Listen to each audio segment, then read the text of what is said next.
Dear students, you are welcome to my online teaching classes. I am Sheeshpal Chauhan. मैं शीशपाल चौहान आज मैं 11th class के students के लिए उनका थर्ड लेसन लेके आया हूँ, discovering Tut the saga continues by A.R. Williams. This video lecture 1 of 3. ये पहला ही वीडियो लेक्चर है, 3 वीडियो लेक्चर कुल मिला के चलेंगे. Let's go ahead. About the author, सबसे पहले जान लेते हैं थोड़ा ऑथर के बारे में, A.R. विलियम्स के बारे में.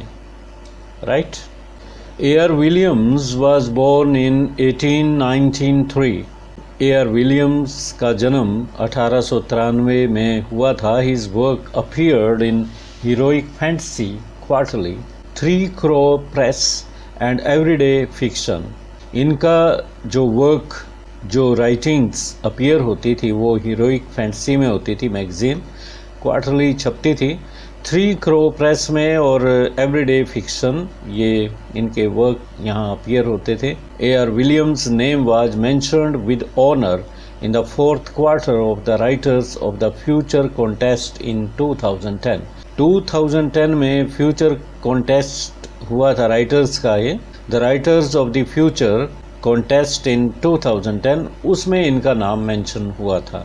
Now let me tell you something about the lesson के बारे में जान लेते हैं थोड़ा सा. अबाउट टट. टट ये शॉर्ट नेम है, तो पूरा नाम तूताखामन ये पूरा नाम है, और ये कंप्यूटराइज्ड तस्वीर है तूताखामन की. Tutankhamun was the last heir to a powerful family that ruled Egypt 3,300 years ago for centuries together. Tutankhamun, last means आखिरी heir. This is the pronunciation of H-E-I-R, heir. उत्तराधिकारी थे एक पावरफुल फैमिली के, जिसका शासन Egypt में रहा, मिस्र में 3,300 वर्ष पहले की बात है. ये इतनी सेंचुरीज, 33 सेंचुरीज अगो इनका शासन वहाँ रहा था. तो ऐसे पावरफुल डायनेस्टी से बिलोंग करते थे तूताखामन. और आप मैप में भी देख सकते हैं, ये इजिप्ट है यहाँ पे, ये वाला भाग, दिस इज इजिप्ट. अफ्रीका में ये इजिप्ट है. तो यहाँ इनका राज था. और कुछ टेक्निकल टर्म्स हैं जो लेसन में बताई गई हैं, उसके बारे में पहले जान के फिर लेसन पे आते हैं. Pharaoh was the title used in ancient Egypt for their kings. पुरातन इजिप्ट में, इजिप्ट मिस्र देश है, और एंशंट मीन्स ओल्ड, पुराना. पुराने मिस्र में जो राजा होते थे उनके लिए टाइटल यूज़ होता था फ़ारो का. फ़ारो कहते थे राजाओं को. तूताखामुन lived from 1370 BC to 1352 BC. और तूताखामुन ये पूरा नाम था, फिर बाद में चेंज हुआ, तो ये 1370 BC से लेके 1352 BC तक ये रहे. तो कम उम्र में इनका देहांत हो गया था, डेथ हो गई थी, एक्सीडेंटल था, ये आपको बाद में पता लगेगा. The British archaeologist Howard Carter discovered his tomb in 1920. 1920 में ये हावर्ड कार्टर नामक आर्कियोलॉजिस्ट थे. तो इन्होंने इनके टूम को, ये this is the pronunciation of the word TOMB. The word is called टूम. जैसे WOMB वूम होता है, और TOMB टूम होता है, ना कि टॉम्ब. तो 1920 में इनके ये खोज हुई, इनके ताबूत को निकाला गया. The Egyptian kings were buried in chambers with their belongings of everyday use and several other valuables in the hope that they would come to life again and then they would need those things. एक रिवाज था मिस्र में, जितने भी Egyptian Kings थे, राजा थे मिस्र के, उनको चैम्बर्स में दफनाया जाता था. बड़े बड़े कमरे, रूम्स होते थे, बहुत बड़े बड़े, और गहरे होते थे, धरती की सतह से ये डाउन होते थे. और ये खूब रूम, दीवारें होती थी इनकी, जिन पे मुरल्स वगैरह, पेंटिंग वगैरह करते थे. और इनकी ताबूत के साथ इनके टूम होता था, तो इसमें कॉफिन रखा जाता था.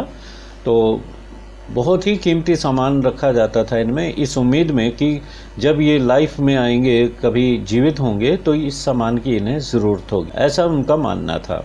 एवरीडे यूज़ का जितना भी सामान था वो सारी वैल्यूबल्स इस उम्मीद में that they would come to life again, कि ये पुनर्जीवित हो जाएंगे, and then they would need those things, तब इनको इन वस्तुओं की ज़रूरत पड़ेगी। The dead bodies of the pharaohs were mummified and then put in coffins. जितनी भी डेड बॉडीज थी फरोज की, इन राजाओं की, उनको ममीड किया जाता था। उनके बॉडी पे कुछ मसाला लगाते थे जिससे वो ख़राब नहीं होती थी, और उनको कॉफिन में डाल के रख दिया जाता था सुरक्षित यहाँ पे चैम्बर्स में। ये कॉफिन है और इसमें रख दिया। ये मुरल्स हैं, पेंटिंग्स वगैरह बनाई होती दीवारों पे, और बहुत ही सुंदर चैम्बर होता जिसमें सामान होता, और कॉफिन को भी गोल्ड प्लेटेड करते थे, खूब सजाते थे।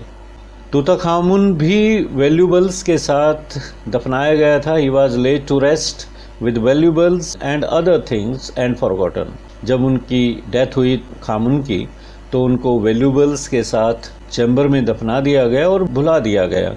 Since the discovery of his tomb in 1922, 1922 में इनके टूम की डिस्कवरी हुई, खोज की गई, जो ब्रिटिश आर्कियोलॉजिस्ट थे उन्होंने की।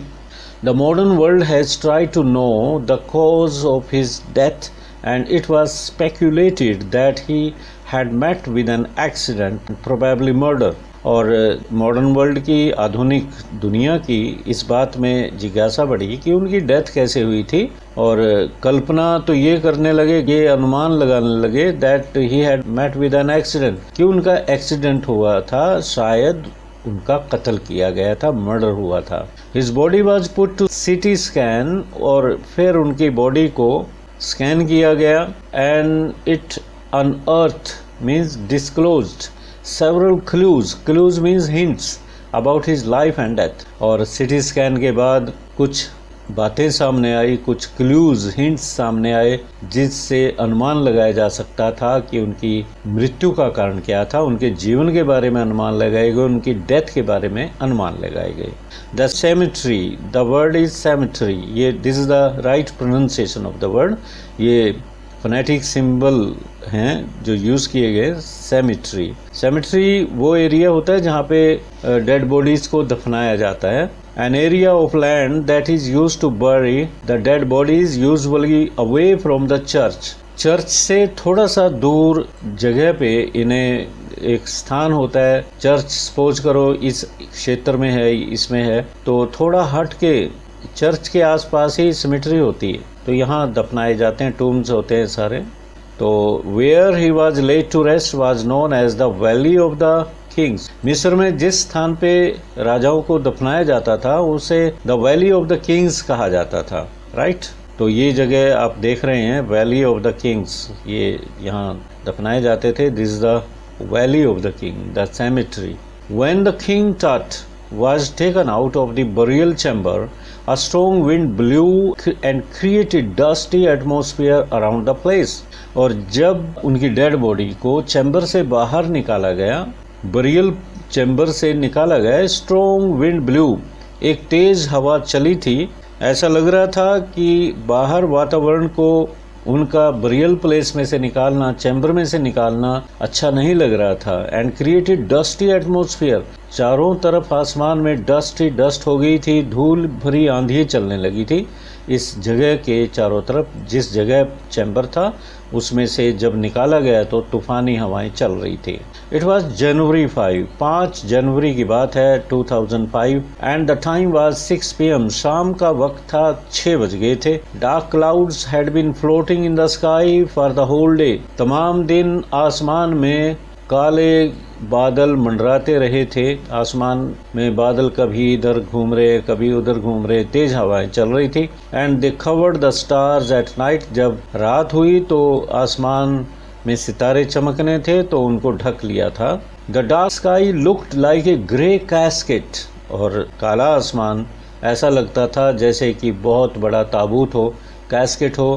कैस्केट क्या होता है? Small decorated box for putting jewellery और other valuable inside it. Casket डिब्बा होता है, बॉक्स होता है, कोई भी बॉक्स सजा हुआ और अच्छा बना हुआ डिब्बा होता है, बॉक्स टाइप का होता है, और उसमें गहने वगैरह अक्सर रखते हैं। यहाँ पे पूरी नक्काशी होती है, सजावट होती है, तो ये कास्केट होता है। It was world's most famous mummy that was put into a CT scan to unravel the mysteries that surrounded it. तो आसमान पूरा कैस्केट लग रहा था, डार्क क्लाउड्स फ्लोट कर रहे थे, सितारे कहीं कहीं कोई नज़र आ रहा होगा, तो अंधेरा छाया हुआ था। और दुनिया का सबसे फेमस ममी जिसको सिटी स्कैन के लिए रखा गया ताकि वो कुछ रहस्य अनरावल करे, डिस्क्लोज करे, खोले, और ऐसे रहस्य जिन्होंने उस ताबूत को कवर कर रखा था, और उस ताबूत में वो रहस्य छुपे हुए थे। श्राउड क्या होता है? श्राउड मैंने कवर करना, वैसे तो डेड बॉडी के ऊपर जो कपड़ा होता है वो श्राउड होता है, कफन को श्राउड कहते हैं। First of all its head was glided past gently, glide करके धीरे से। सबसे पहले its head was glided inside the machine, CT scan machine में लेटा लिया गया, ऐसे जैसे होता है, यहाँ सिर है तो इसको थोड़ा सा अंदर ग्लाइड करके ले गए, सरका के ले गए inside the machine to probe. Probe क्या होता है? इन्वेस्टिगेट करना, सर्च करना। The mysteries about the death of the young ruler, और दिमाग का सिटी स्कैन करने के लिए, मतलब स्कैन करने के लिए माइंड को, ताकि पता लगे कि डेथ के बारे में क्या रहस्य हैं। Who died more than 3300 years ago, 3300 means 3300 वर्ष पहले जिसकी डेथ हुई थी, तो वो रहस्य खोलने के लिए तूताखामुन की डेड बॉडी की सिटी स्कैन कराई गई। In the afternoon of January 5, 2005, the tourists continued coming there from all over the world to pay their respect in the tomb that was 26 feet underground. और जैसे ही लोगों को पता चला कि सिटी स्कैन होनी है और लोग वहाँ इकट्ठा होना, they started gathering on that place. ये जनवरी 5 की बात है, 2005। Tourist continued coming there, tourist वहाँ आते रहे from all over the world, तमाम दुनिया से। क्या करने के लिए? टू पे देयर रिस्पेक्ट, अपना आदर भाव देने के लिए, सत्कार करने के लिए। In the टूम that was 26 feet underground, जो सतह थी धरती की, इससे नीचे जाके ये कितनी दूरी पे था? ये 26 फीट नीचे था, गहराई में था। यहाँ चैम्बर बना हुआ था जिसमें ताबूत ये रखा हुआ था तूताखामुन का। It was made by cutting a rock, ये जो चैम्बर बना था रॉक को काट के बनाया गया था। The people were wonderstruck to see the murals, और लोग जब अंदर गए तो मूरल्स को देख देख के वो हैरान हुए। मूरल्स मैंने दिखाए थे आपको, ये तो रॉक्स वगैरह थी, यहाँ पे पहाड़ी क्षेत्र है, जैसे ये चट्टाने हैं, इनको काट के ये चैम्बर बनाया गया था। तो मूरल्स आपको मैं दिखा रहा हूँ, दीज आर मूरल्स, ये पेंटिंग्स वगैरह हैं, ये मूरल्स हैं। इनको देख के लोग हैरान हुए थे और डिज़ाइंस बने हुए थे। They were surprise to see the murals. ये मूरल्स यहाँ मैं दिखा रहा हूँ आपको दोबारा, ये मूरल्स हैं। On the walls of the burial chambers and peered at the gilded face of Tutankhamun which was made at the outer mummy shaped lid of the coffin. और जो दीवारें थी बरियल चैम्बर्स में, एंड पीयर्ड का अर्थ होता है looked very closely and carefully, उनको बहुत ही क्लोजली देख रहे थे। और जो एक्स्ट्रा लेयर गोल्ड की चढ़ाई हुई थी परत, उस पे तूताखामुन के चेहरे पे, face of the Tutankhamun, which was made at the outer mummy, outer mummy बनाया हुआ था। ताबूत के बाहर भी एक चेहरा बनाया हुआ था और उस पे सोने की परत, प्लेट चढ़ाई हुई थी कॉफिन पे। जो ढक्कन था, उसका लिड था, उस पे एक शेप बना रखी थी तूताखामुन की, और वो सोने की प्लेट थी उस पे। Some visitors read something from the guide books in a whisper. Guide book में से कुछ विजिटर जो थे, आगुंतुक जो वहाँ पे टूरिस्ट थे, वो कुछ पढ़ रहे थे।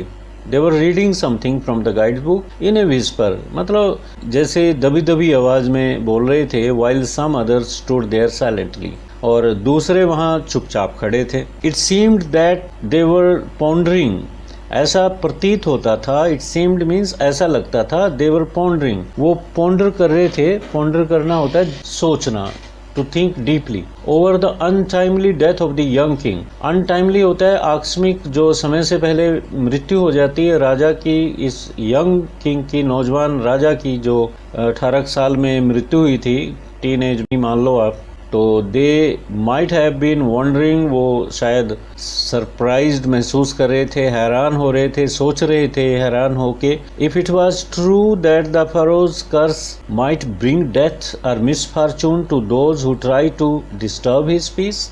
वो बातों बातों में ये बात सोच रहे थे, आपस में बातें करके, कि क्या इस राजा की कर्स इन पे पड़ेगी, शाप इन पे पड़ेगा, जो उनके कोफिन को, उनको डिस्टर्ब कर रहे हैं, उनको जगा रहे हैं, नींद से जगा रहे हैं, पीसफुली वो लेटे हुए हैं कोफिन में।